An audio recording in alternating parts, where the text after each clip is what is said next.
오늘 성경 말씀 민수기 18장 1절 말씀을 읽겠습니다. 오늘 우리 다 같이 한 목소리로 읽어볼까요? 여호와께서 아론에게 이르시되 너와 내 아들들과 내 조상의 가문은 성소에 대한 죄를 함께 담당할 것이요 너와 내 아들들은 너희의 제사장 직분에 대한 죄를 함께 담당할 것이니라. 아멘.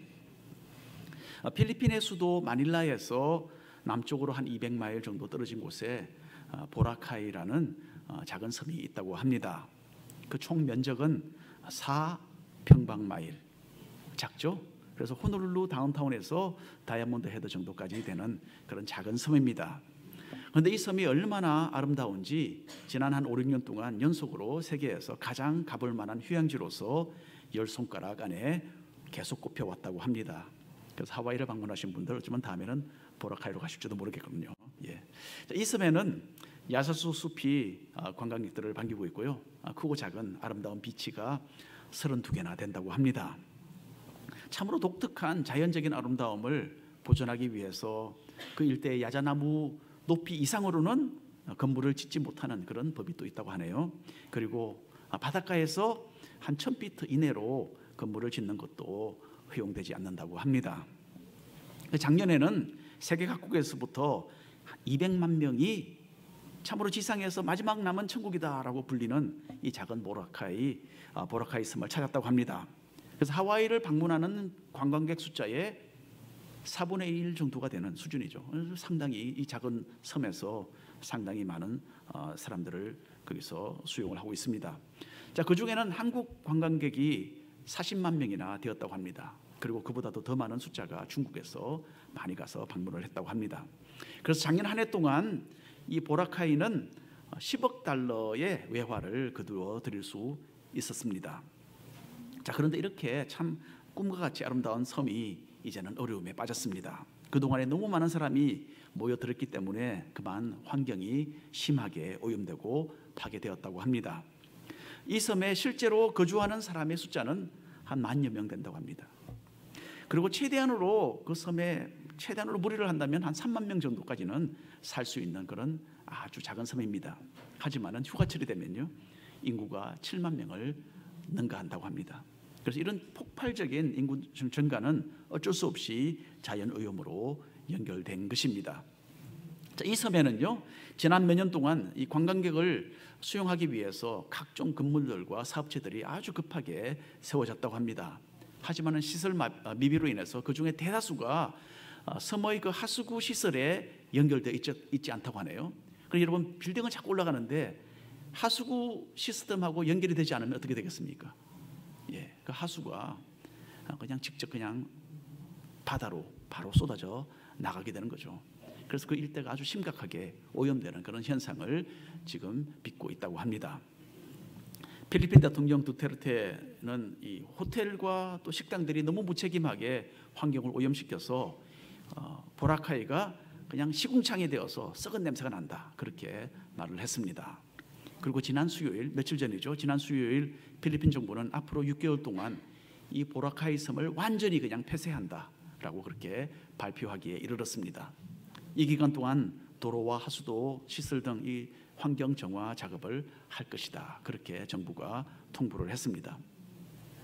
그래서 사업체들이 올바르게 시설을 갖추고 운영을 해야 된다라고 요구하면서 섬을 자그마치 6개월 동안이나 전면 폐쇄하는 것은 참 특이한 일입니다.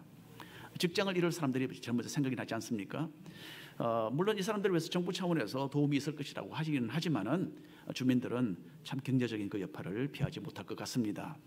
하지만은 이 심각한 오염 현상을 해결하고 보라카이가 그 주민들과 또 관광객들을 위해서 이전의 그 신선함을 되찾도록 한다라는 그 목적에서 내려진 그런 조치이기 때문에 사람들은 대부분 이 결정을 긍정적으로 받아들이고 있다고 합니다. 여러분, 온 세상을 창조하신 거룩하신 하나님께서는 이스라엘 백성 가운데 함께 거하기로 결정하셨습니다. 그래서 광야를 행진하고 있는 이스라엘 진영의 중앙에 성막을 세우시고 구름 기둥으로 자신의 임재하심을 나타내어 보여주셨습니다. 하지만 죄와 타락으로 인해서 오염된 인간은 조금도 어두움이 없으시고 완벽하게 거룩하신 그 하나님을 가까이 모시는 것에 신중을 기해야만 했습니다. 하나님께서는 인간이 상상하지 못할 정도로 거룩하시고 정결하신 분이십니다. 따라서 사람의 그 영적인 불결함 때문에 하나님의 그 거룩한 성막이 오염되는 것은 어떤 일이 있어도 방지되어야 했습니다.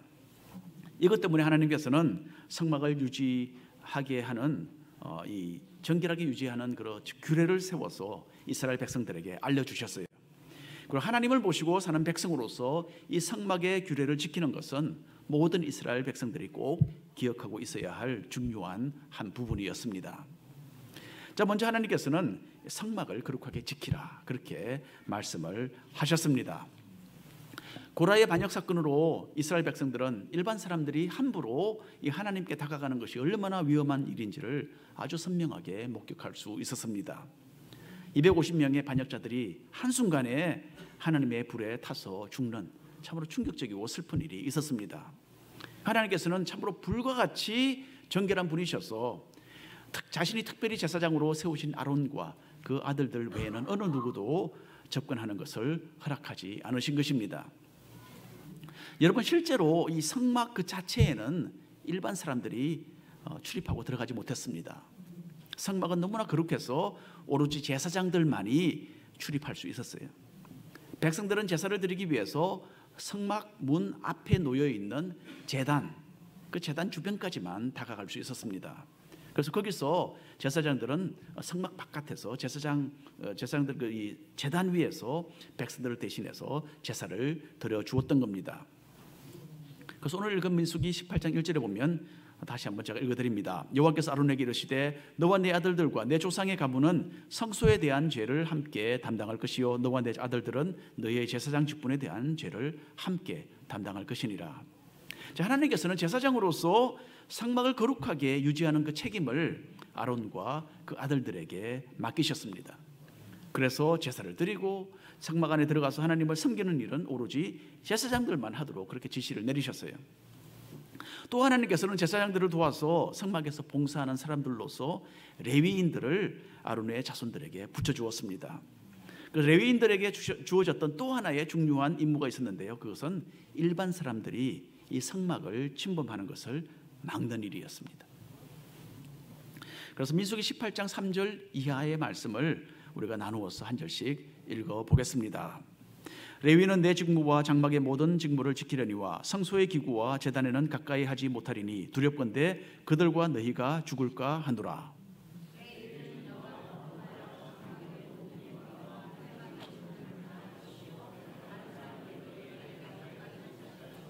이와 같이 너희는 성소의 직무와 제단의 직무를 다하라. 그리하면 여호와의 진노가 다시는 이스라엘 자손에게 미치지 아니하리라. 아멘. 자, 구약성경 레위기서 16장을 보면요, 하나님께서 모세에게 성막을 정결하게 하는 이 속죄일의 그 법을 제정해 주신 것에 대해서 기록이 되어 있습니다. 그래서 1년에 한 번씩 대제사장은 성막의 여러 부분을 정결하게 하는 그 예식을 거행했습니다. 그리고 성막의 가장 거룩한 곳인 지성소에 들어가서 거기에 염소의 피를 뿌려서 그곳을 또 정결하게 했습니다. 자, 여러분, 이 성막은 이 거룩한 막이라군요. 처음부터 거룩한 곳인데 왜 또 정결하게 할 필요가 있었을까? 그런 질문을 우리가 할 수가 있습니다. 여기에 대해서 하나님께서는 이렇게 설명을 하셨어요. 레위기서 16장 16절 있는 말씀입니다.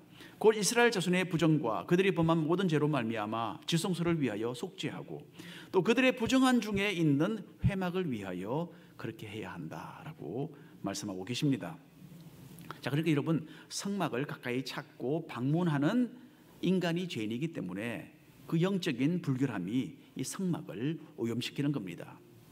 그래서 이 보라카이 그 섬을 관광객들이 너무 많이 찾아가서 오염시킨 것처럼 이 성막이 똑같은 그런 현상이 생기게 됩니다. 그래서 1년에 한 번씩 이 성막을 정결하게 하는 제사를 따로 드렸어야 했어요. 그러니까 사람을 위해서 물론 드리지만은 이 성막을 정결케 하는 이 제사가 따로 이렇게 거행이 되었습니다.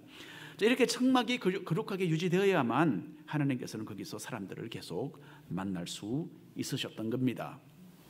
이렇게 하나님께서는 자신의 거룩하심이 사람들에 의해서 깊이 인식되어지기를 원하셨어요.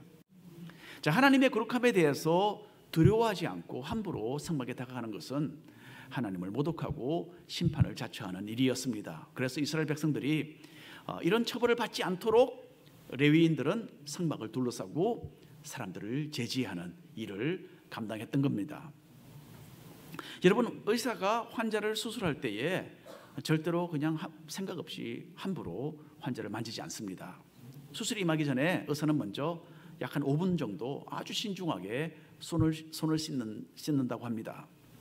먼저 반지나 시계 다 벗어서 다른 곳에 두고요, 손톱은 짧게 깎습니다. 그리고 미생물을 죽이고 소독하는 특별한 비누로 손과 팔을 아주 여러 번 반복해서 씻습니다. 제가 비디오를 보니까 손가락을 서로 뭐 이렇게 맞물리게 하고 뭐 이렇게 여러 가지로 방법으로 해서 아주 자세히, 아주 세밀하게 사이사이를 비벼서 씻어 냅니다. 그리고 손가락에서 팔꿈치로 물이 이렇게 흐르게 해서 뜨거운 물로 그 비누를 씻어내고 이걸 여러 번 이렇게 반복을 합니다. 또 팔에 묻은 그 물이 다시 손 쪽으로 흐르면 이 손이 오염된다고 해서 손을 팔꿈치보다도 더 높이 이렇게 들고서 이 일회용 수건으로 마지막에는 물기를 닦는 겁니다. 그리고는 가운을 입고 그 후에는 수술용 장갑을 끼죠. 뭐 장갑을 낄 텐데 왜 그렇게 열심히 씻었을까? 장갑이 완벽하지 않다고 합니다. 한 2시간 정도 열심히 수술을 하는데 사용된 그 장갑을 자세히 조사를 해보니까요, 그 장갑의 35%가 그동안에 미세한 구멍이 생겨났다고 합니다. 그래서 장갑을 2겹으로 끼고 수술을 하는 경우들이 있다고 합니다. 근데 이렇게 해서도 2시간 후에 그 2겹으로 낀 그 장갑을 조사해 보니까 그 중에 44%가 구멍이 생겨서 오염이 가능하다라는 그런 조사 결과가 나왔습니다. 자, 그래서 환자의 건강을 위해서도 이렇게 청결을 위한 철저한 단계들을 밟아야 합니다. 하물며 죄 많은 인간이 참으로 무한하게 거룩하신 하나님을 대할 때에 이 혐하게 그 정결 법도를 지켜야 하는 것은 당연한 이치인 겁니다. 이렇게 정결하신 하나님께 함부로 다가가는 것은 곧 죽음을 의미했습니다. 자, 일반인들이 성소의 그 범위를 침범해서 성막에 너무 가까이 다가가면 레위인들이 무기를 들고 있다가 죽였어요. 또 레위인이 성막이나 기구를 한번 잘못 만지면 사형언도를 받았습니다. 또 제사장이라도 만일에 레위인이 그렇게 하도록 허락을 했다고 하면 제사장이라도 자기 목숨을 내어놓아야만 했던 것입니다. 자, 여러분, 우리 현대인들은 이런 엄중한 성경 말씀을 대하면 하나님께서 그 옛날에 좀 너무하셨다, 좀 너무 심하신 거 아니냐, 그런 생각을 할 수도 있습니다. 왜냐하면 아무리 잘못을 저질렀다고 해서 어떻게 그래도 이렇게 사형언도를 내리실 수가 있는가, 그런 질문을 우리가 할 수 있는 겁니다. 그런데 여러분, 이것은 우리가 하나님의 그 순결하시고 거룩하심에 대한 이해가 부족해서 그렇습니다. 우리에게는 이 온 우주를 만드신 이 광대하신 하나님을 너무 쉽게 그리고 너무 함부로 대하려고 하는 그런 심각한 오류가 있는 겁니다. 여러분, 하나님의 거룩하심은 절대적입니다. 자, 사람이 태양에 얼마까지 무사히 다가갈 수 있을까? 제가 좀 궁금한 적이 있습니다. 그래서 한번 제가 찾아봤더니요, 우주 비행사가 입는 옷, 우주복이죠. 그 우주복은 화시로에서 한 250도까지 인체를 보호해 준다고 합니다. 그런데 그 이상이 되면 우주 비행사는 열기로 인해서 그 속에서 삼켜서 죽는 거죠. 자, 이 우주복을 입은 상태에서 사람은 지구와 태양의 거리 한 95%까지 그렇게 다가갈 수 있다고 합니다. 95%면 한 500만 마일입니다. 500만 마일까지 다가갈 수 있다고 합니다. 자, 우주복에 비해서 우주선은 훨씬 더 열기를 더 잘 견뎌낸다고 합니다. 그래서 화시로에서 4700도까지 우주선은 안전합니다. 그래서 사람이 만일에 우주선 안에 타고 있다면 지구와 태양의 거리의 95%가 아니고 98%까지 다가갈 수 있어요. 정확하게 말하면 130만 마일입니다. 130만 마일이면 얼마나 가까운가? 지구와 달의 간격보다 한 5배 정도 되는 거리, 그만큼까지 다가갈 수 있습니다. 사고가 없이. 그런데 여러분, 이보다도 조금만 더 가까이 가면 상황이 아주 급속하게 바뀐다고 합니다. 조금만 더 다가가면 열이 너무나 가열되기 때문에 우주선은 순식간에 불덩이로 변하게 된다. 그렇게 과학자들은 말을 합니다. 여러분, 이 태양의 열기가 강하죠. 하지만 그보다 더 극복하기 어려운 것이 하나 있습니다. 그것은 태양에서 발산되는 방사능입니다. 이 방사능은 너무나 강해서 어떻게 할 도리가 없다고 합니다. 사람은 지구와 태양의 이 절반 거리도 가기 전에 이 방사능으로 인해서 죽게 된다라고 하는 것을 제가 읽어보았습니다. 여러분, 하나님은 우리 죄인들이 도무지 접근하지 못할 정도로 거룩하신 분이십니다. 하나님의 거룩하심은 절대적이기 때문입니다. 그 죄를 먹고 마시고 그 가운데 뒹구는 우리는 이 거룩하신 하나님을 마땅히 두려워할 줄 알아야 합니다. 그리고 우리는 우리의 죄를 속하기 위해서 이 땅에 오신 예수님 고마운 줄도 알아야 되겠죠.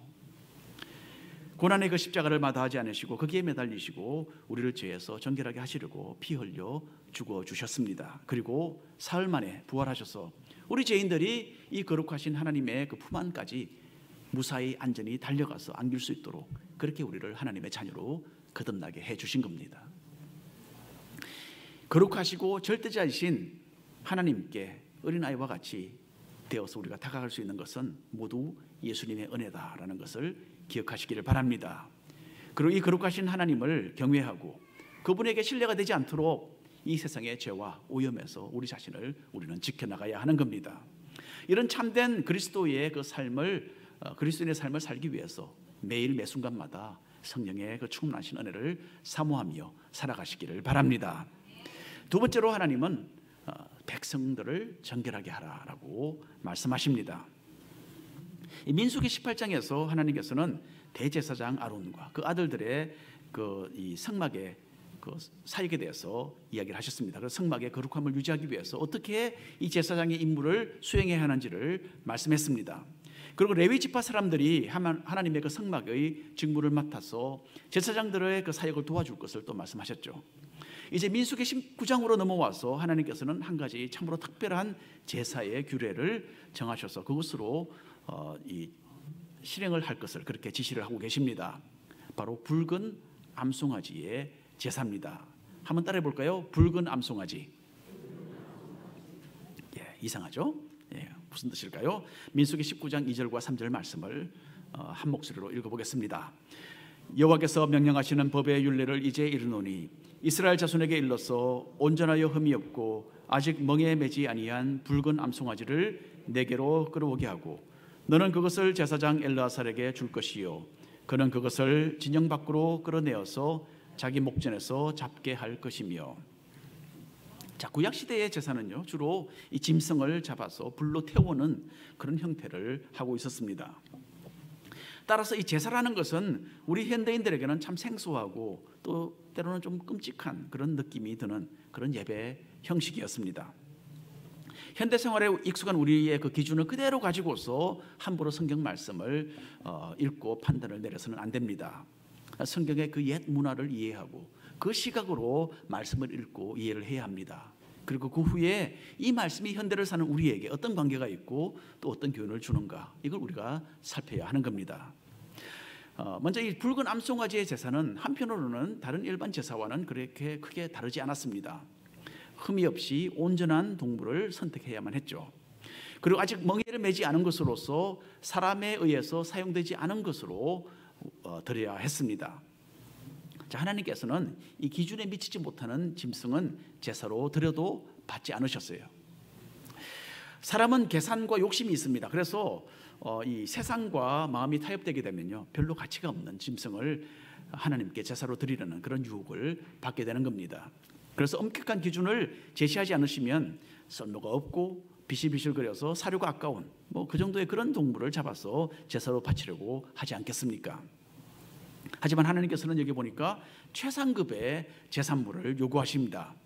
온 우주의 창조자가 되시고 자신의 백성을 다스리시는 영적인 임금님으로서 하나님은 마땅히 우리가 가진 그 최고를 받으셔야 하는 겁니다. 그러니까 쓰다 남은 가치 없는 것이 아니라 가장 귀중한 우리의 시간과 물질과 재능과 마음을 주님께 드려야 됩니다. 모두 이런 헌신적인 그 마음가짐으로써 매일매일 주님을 섬겨 나가시기를 바랍니다. 그래서 민수기 19장 5절과 6절을 또 읽어보겠습니다. 제가 한 절, 여러분 한 절 읽어주시기 바랍니다. 그 암소를 자기 목전에서 불사르게 하되 그 가죽과 고기와 피와 똥을 불사르게 하고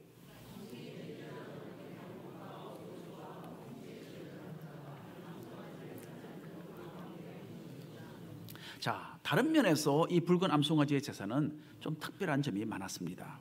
보통 희생제물은 수컷으로 드렸어요. 그런데 이 짐승은 뭡니까? 암컷입니다. 그리고 제사장은 일반적으로 짐승에게 안수하고 사람의 죄를 그 짐승에게 전가한 후에 하나님의 성막 앞에서 짐승을 잡았는데 이 붉은 암송아지는 그렇게 하지 않고 이스라엘의 진영 밖으로 끌고 가서 바깥에서 잡았어요. 또 일반 제사에서는 제사장이 짐승의 피를 제단에 뿌리고 그리고 짐승의 가죽을 벗기고 잘라서 깨끗한 부분을 골라서 제단 위에 불살라 태웠습니다. 그런데 이 암송아지는 진영 밖에서 피는 성막 방향으로, 성막이 아주 멀리 있겠죠. 성막 방향으로 피를 뿌리고 그리고는 가죽과 피와 그 고기와 그 모든 것을 저 전체를 진영 밖에서 불살랐습니다. 그래서 피를 불살랐다는 것도 참 특이합니다. 피는 불살르지 않았는데 옛날에는. 그리고 또 암송아지를 태울 때는 붉은색이 나는 몇 가지 물건을 거기에 아울러 함께 던져 넣어서 불을 사르는 아주 특이한 그런 제사였습니다. 여러분, 이 붉은색 암송아지를 보신 적이 있습니까? 붉은색. 시골에 옛날에 사시던 분들도 아마 붉은색 암송아지를 본 적은 없으실 겁니다. 이 붉은색 암송아지를 구하는 일은 까마득하게 어려운 일이었어요.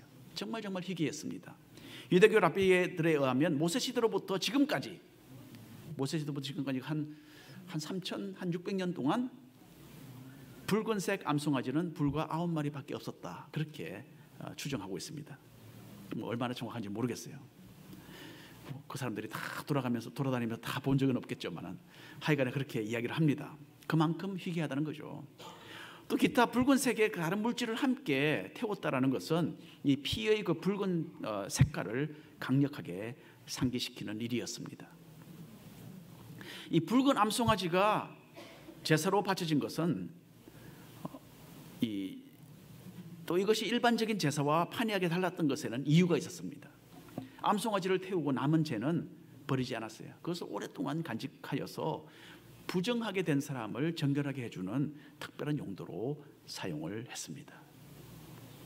그것이 9절에 나와 있습니다. 제가 한 줄, 여러분 한 줄 읽어주시기 바랍니다. 이에 정결한 자가 암송아지의 죄를 거두어 진영 밖 정한 곳에 둘지니.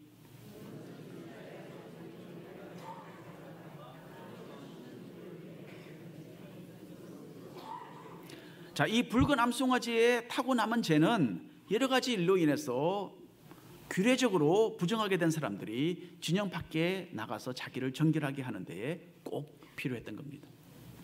사람이 어떤 일로 부정하게 된 후에는 셋째 날과 일곱째 날에 이 죄를 탄 물을 가지고서 자신을 씻는 그 의식을 행해야 했습니다. 이렇게 한 다음에야 거룩하신 하나님의 그 성막 앞에까지 다가갈 수 있었던 것입니다. 다른 무엇보다도 특별히 죽은 시체를 가까이 하는 것이 사람을 부정하게 하는 그 대표적인 예로 하나님이 예를 들어서 설명을 하십니다. 13절을 보십시오. 누구든지 죽은 사람의 시체를 만지고 자기를 정결하게 하지 아니하는 자는 하나님의 성막을 더럽힘이라. 그가 이스라엘에서 끊어질 것은 정결하게 하는 물을 그에게 뿌리지 아니하므로 깨끗하게 되지 못하고 그 부정함이 그대로 있음이니라. 자, 사람이나 동물의 시체를 가까이 한 사람은 종교적으로 부정하다라고 이렇게 평가가 되었습니다. 그런데 여러분, 이것은 시체를 만지거나 가까이 하면 우리의 영혼이 어떻게 실제로 더러워진다라는 것은 아닙니다. 또 죽은 시체를 만지거나 가까이 하는 그 자체가 우리를 죄악스럽게 하는 것도 아닙니다. 구약 성경에 나오는 이런 규례적인 말씀은 하나의 겉모습의 표현이었어요.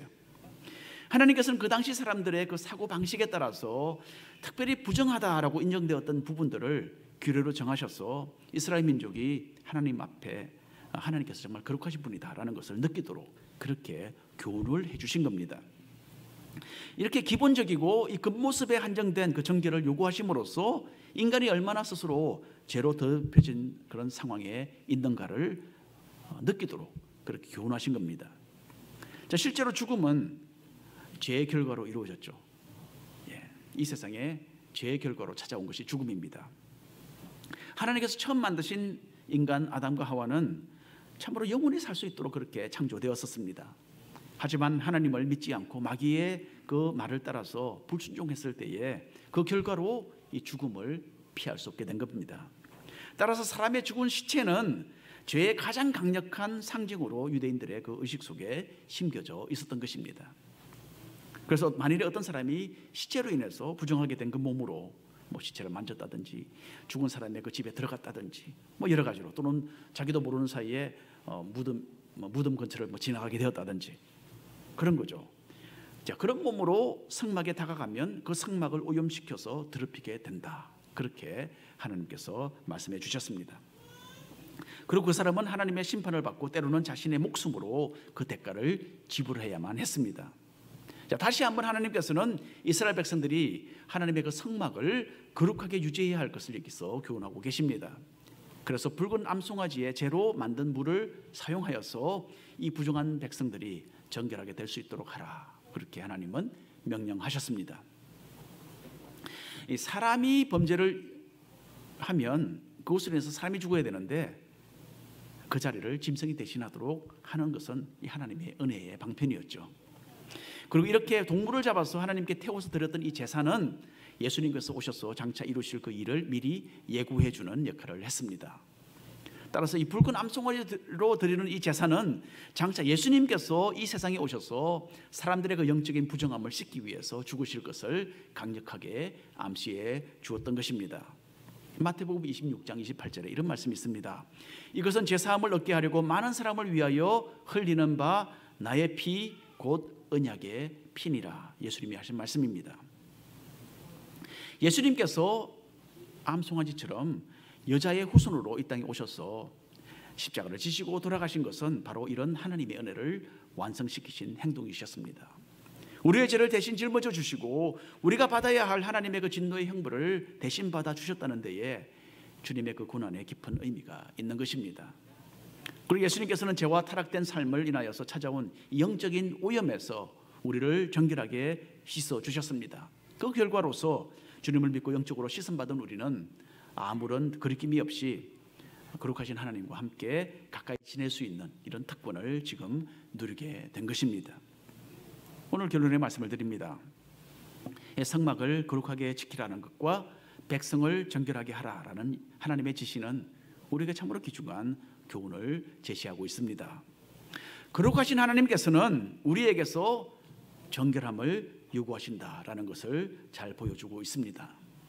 이 세상에서 더럽고 추한 것에 의하여 참 오염된 우리의 양심은 이 희귀한 붉은 암송아지가 되어서 자신의 전부를 희생시켜 주신 예수님의 그 희생으로만 씻어질 수 있는 것입니다. 옛날 이스라엘 사람들이 부정한 모습을 그대로 가지고 지내면 하나님의 크나큰 형벌을 받았듯이 우리도 여러분 동일하게 이 죄 가운데 계속 거할 수 없는 겁니다. 거룩하신 하나님을 두려워할 줄 알아야 합니다. 죄의 길을 포기하고 예수님의 그 피로 다시 한번 정결하게 되어서 참으로 불처럼 거룩하신 그 하나님과 아무런 거리낌이 없는 그런 삶을 우리는 살아야 하는 겁니다. 저는 가끔 주님께서 나의 이 모양, 내 꼴을 지금 보시면 어떻게 생각하실까? 그런 질문을 해보게 됩니다. 그리고는 이사야가 기억이 나요. 선지자, 나는 입술이 부정한 사람입니다 라고 이사야가 고백을 하지 않았습니까? 그리고 또 베드로가 또 기억이 납니다. 주여 나를 떠나소서 나는 죄인으로소이다. 베드로가 그렇게 주님께 고백했습니다. 그리고 그 고백을 나도 한번 해보게 됩니다. 여러분, 하루하루가 모여서 일생이 되지 않습니까? 그렇죠. 하루씩 순결하게 성공적으로 살지 않으면 그 결과는 결국은 실패하는 인생이 되는 겁니다. 그래서 앞으로는 실패하는 날들은 줄어들고 성공하는 날들이 더 많아지는 우리 성도님들의 삶이 되시기를 간절히 바랍니다. 기도하겠습니다.